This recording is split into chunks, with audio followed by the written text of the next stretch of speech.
First of all, I just want to say thanks to all of you for really an amazing day. We started putting this event together about 6 weeks ago, maybe.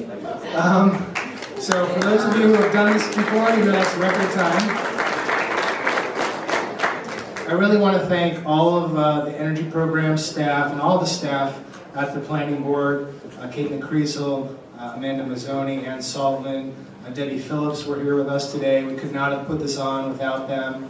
And then all of the volunteers, all the activists, community solar champions from across the state, folks that have been involved with this co-share group we'll talk about in a minute, that provided input and ideas about who we should have here, helping us spread the word. It takes a lot of hands to put something like this together, especially on such a short time frame. So let's thank everyone for participating and putting this together.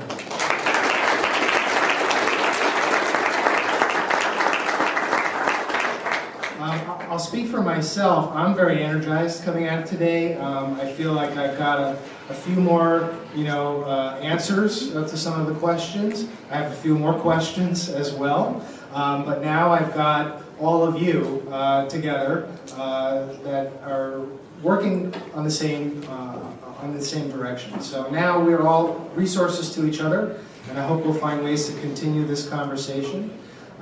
We will have resources coming out of this that Caitlin will talk about. We have the networking session, so it's not quite over yet. We can still make those connections and ask some questions.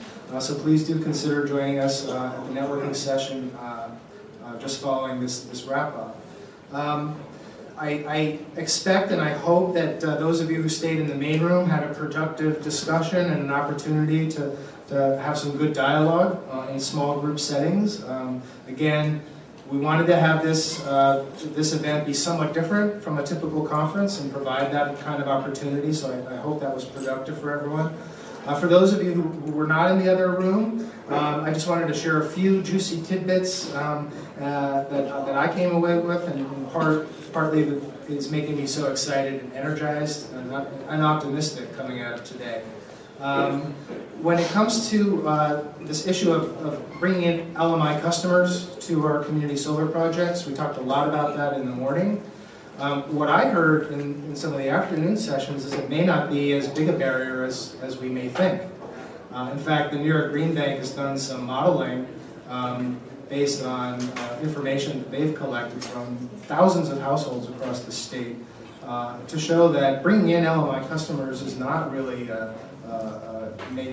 doesn't make projects more risky. In fact, it makes them somewhat more bankable, in fact. So I find that very encouraging. And I think the Green Bank is open for business. They are looking for projects. And so for those of us who are either developers or on the community side, working in partnership with developers, don't hesitate to reach out to them. They have all of their materials and information on the website in terms of what proposals need to look like. So do look at that first, but don't hesitate to approach the Green Bank. They want to be a partner in bringing community solar to fruition. Another thing that I heard is just some very positive news coming out of the interconnection process. The dialogue that's been going on at the state level to streamline that process. Too much detail to go into right now, but I think we'll all have an opportunity over the coming months to make our projects a lot more efficient and reduce that project development timeline, and so that's very encouraging as well.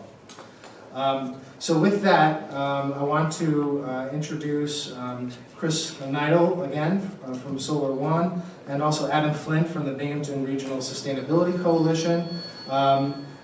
Adam and Chris have been on the front lines of the co-share group and developing some resources and tools that will help us build this community and share resources and information as we move forward.